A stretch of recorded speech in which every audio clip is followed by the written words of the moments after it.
Bonjour les amis praticiens Reiki.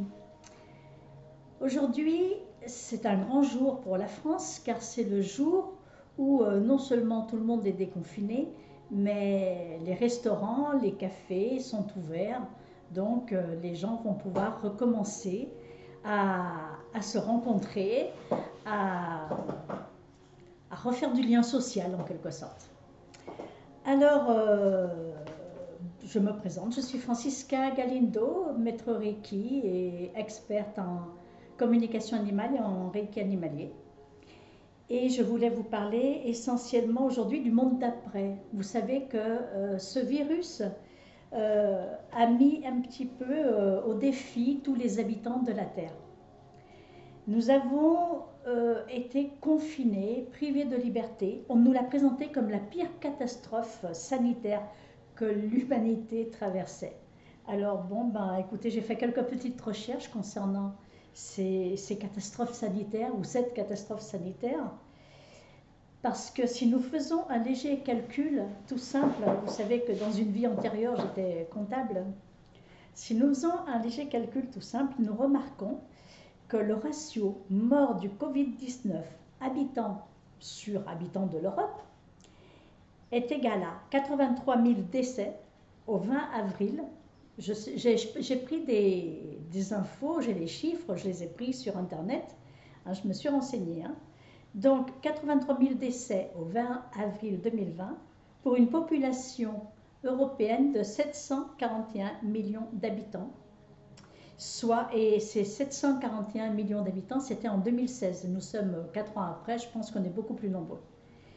Cela fait 0,01% de la population européenne qui est décédée du coronavirus, du Covid-19. Alors, qu'est-ce que l'on peut remarquer? Eh bien, ce que l'on peut remarquer, c'est que nous sommes très loin des 50% de la population européenne décédée lors de la fameuse grippe de 1346. Vous savez qu'au milieu du XIVe siècle, au Moyen Âge, il y a eu une grippe qu'on appelait la peste noire, enfin la fameuse peste, hein. La peste noire, c'était une vraie peste. Et cette peste a disséminé, a tué 50%, la moitié de la population de l'Europe en quelques années. Et la population s'en est remise. Il n'y avait pas que l'Europe qui était frappée, hein, tout le monde entier était frappé. Et l'humanité a survécu à cette pandémie. Alors vous me direz, donc nous en sommes à 0,01% de la population européenne qui est décédée. Alors c'est vrai qu'il y a beaucoup plus de contaminés, mais lors de la peste noire aussi, il y avait beaucoup plus de contaminés. Car tout le monde, tous les contaminés ne décèdent pas. Enfin, certains guérissent, hein, nous le savons maintenant que certains guérissent. Maintenant, les médias ne font pas que nous énumérer le nombre de décès, maintenant ils nous disent combien de personnes guérissent aussi, pour mettre quand même une petite touche d'optimisme dans ces nouvelles. Alors, vous me direz que nous n'allons pas comparer les chiffres des deux pandémies et on ne va pas comparer le monde du Moyen-Âge avec le monde d'aujourd'hui. Eh bien si, justement, comparons-les. Aujourd'hui, avec seulement 0,01% de la population européenne décédée du Covid-19, on nous a maintenus confinés, privés de liberté, avec des interdictions pires que celles vécues lors de la dictature sous Franco en Espagne. Je suis espagnole, je sais de quoi je parle. Je suis née en Espagne, à Barcelone, pendant la dictature de Franco. Donc je sais de quoi je parle. On nous impose des mesures sanitaires drastiques. On maintient les gens dans la terreur de la contamination, encore aujourd'hui. On prend des mesures dans les écoles, les collèges, les lycées, les écoles maternelles avec les enfants absolument innommables et sans aucun sens. Et surtout, on maintient les gens dans la terreur de la contamination. J'ai dû demander moi-même à une dame qui voulait passer son premier degré de Reiki d'attendre, entre guillemets, des jours meilleurs, car elle était tellement terrorisée à l'idée d'être contaminée pendant le stage. Elle m'a appelé plusieurs fois: est-ce que vous respectez les mesures gouvernementales? Est-ce que vous avez l'autorisation du gouvernement, m'a-t-elle demandé. Alors au final, je lui ai dit: écoutez, j'ai toutes les autorisations et je prends toutes les mesures imposées, hein, puisque comment faire autrement que de respecter la loi et les mesures imposées.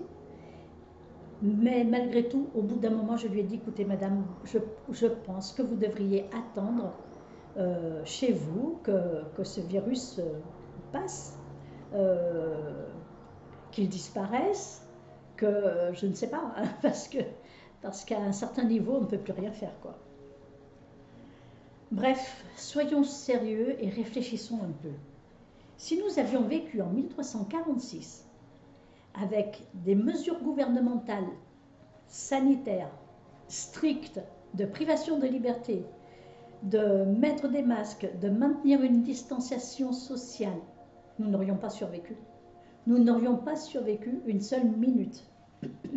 Nous ne nous serions jamais remis d'une telle pandémie, d'une telle situation.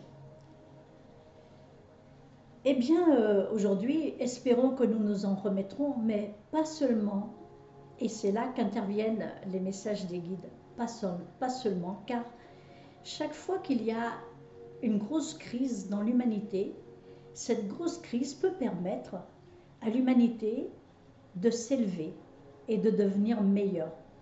Nous avons pu constater en France des situations d'entraide qui ont été mises en place. Et c'était bien, c'était bien.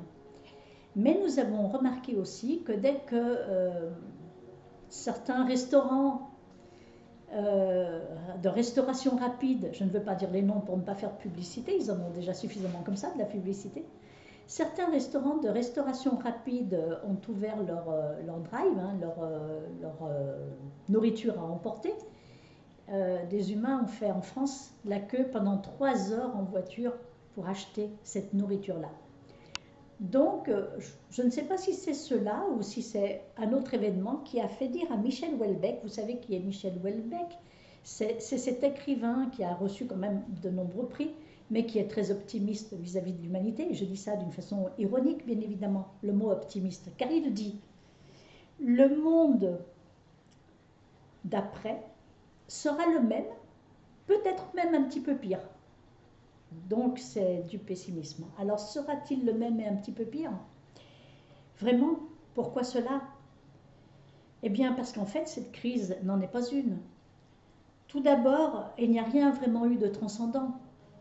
Rien ne s'est vraiment produit pendant cette période, si ce n'est l'augmentation des énergies de la Terre parce qu'il y a eu de gros mouvements humains. Heureusement, les uns compensent les autres. Mais est-ce que les uns compensent les autres? D'après Michel Houellebecq, non. Non. D'après Michel Houellebecq, le pire sera toujours plus important que le meilleur. Nous vivons dans un monde où nous devons atteindre l'équilibre et peut-être même à un moment donné rechercher l'unité. Et rechercher l'unité, c'est-à-dire faire en sorte que le pire et le meilleur se regroupent pour faire un monde meilleur. Alors, le monde d'après sera pire, dit-il. Eh bien, il le sera en effet. Voilà le message des guides. Il le sera en effet, si nous, les humains, nous le permettons. Car cela ne dépend que de nous, de faire de ce monde un monde meilleur. Et c'est en faisant de chacun d'entre nous une personne meilleure chaque jour que le monde sera meilleur. Vous savez, il y a ce fameux dicton qui dit que l'herbe ne pousse pas que l'herbe, ça me fait toujours rire ce dicton. Ce fameux dicton dit: l'herbe ne pousse pas plus vite si on lui tire dessus. Donc cela veut dire que nous ne pouvons pas transformer les autres. Nous ne pouvons absolument pas agir sur les autres. Tout ce que nous pouvons faire, c'est agir sur nous et faire en sorte que notre état d'être à nous, que notre façon de penser, notre façon d'agir, l'unité, nous devons déjà trouver chez nous. L'unité de pensée et l'unité d'action. notre façon d'agir et notre façon de penser s'alignent et que nous soyons meilleurs chaque jour, pas meilleurs dans le sens de la transformation, mais dans le sens de la transmutation, c'est-à-dire de faire surgir l'or qui est en nous, au terme alchimique du terme, de faire surgir la beauté qui est déjà en nous, et il suffit de mettre au travail ce nous, ce je pour que ce je beau, magnifique, ce meilleur émerge. Donc, la seule chose que nous pouvons faire, j'ai pris des notes pour être sûr de ne rien oublier, la seule chose que nous pouvons faire, c'est agir sur nous-mêmes, car nous ne pouvons pas agir sur les autres. Et en agissant sur soi-même, en se mettant au travail chaque jour, et dans le Reiki, le travail, ce sont les 5 idéaux et les autotraitements, la pratique pour se connecter au Reiki quotidiennement, de façon à ce que l'or qui est en nous soit cette vibration d'amour qui est cachée au fond de nous, au fond de chaque être humain, et qui a beaucoup de difficultés à émerger. Donc il faut que nous nous mettions au travail, de nouveau, encore et encore et encore, afin que nous puissions contaminer le monde avec autre chose qu'un coronavirus, afin que nous soyons le plus grand nombre des humains à contaminer le monde entier et les autres avec l'amour. L'amour avec un grand A, comme on dit, mais l'amour avec un grand A n'est pas un amour humain, car bien souvent l'amour humain est de l'attachement. L'amour avec un grand A est cette vibration joyeuse de gratitude qui a créé l'univers. Et nous devons être ce mini-univers avec cette vibration joyeuse de gratitude pour enfin révéler l'amour et transmettre l'amour. Voilà ce que je voulais vous dire aujourd'hui.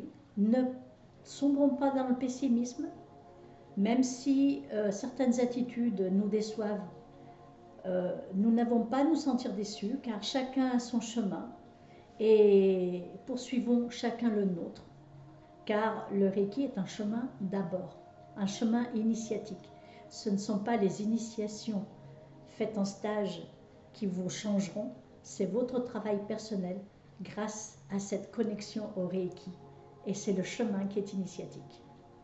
Voilà, vous trouverez en description de cette vidéo un petit texte qui résume un petit peu ce que je viens de vous dire. Vous trouverez également un lien vers mon site Reiki si vous voulez avoir d'autres renseignements. Vous trouverez également un lien vers le site d'Animal Speaking pour avoir des soins gratuits pour les animaux. Et vous trouverez également un lien pour une formation de communication avec les animaux, car vous savez que si nous sommes tous un sur la Terre, les animaux en font partie.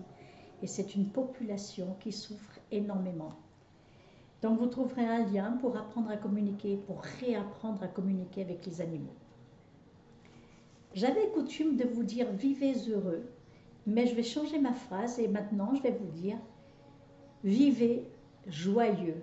Car lorsque vous êtes heureux, vous l'êtes, c'est un état d'être comme l'amour, vous êtes en amour, vous êtes heureux. Et dès l'instant où vous allez commencer à vous poser la question si vous êtes heureux, vous ne l'êtes plus. C'est un état d'être. Donc, ce n'est pas la peine que je vous conseille d'être heureux. En revanche, pour vous sentir heureux, il y a quelque chose à faire et notamment de vivre joyeux. La joie rend heureux. Au revoir et à vendredi pour la prochaine vidéo.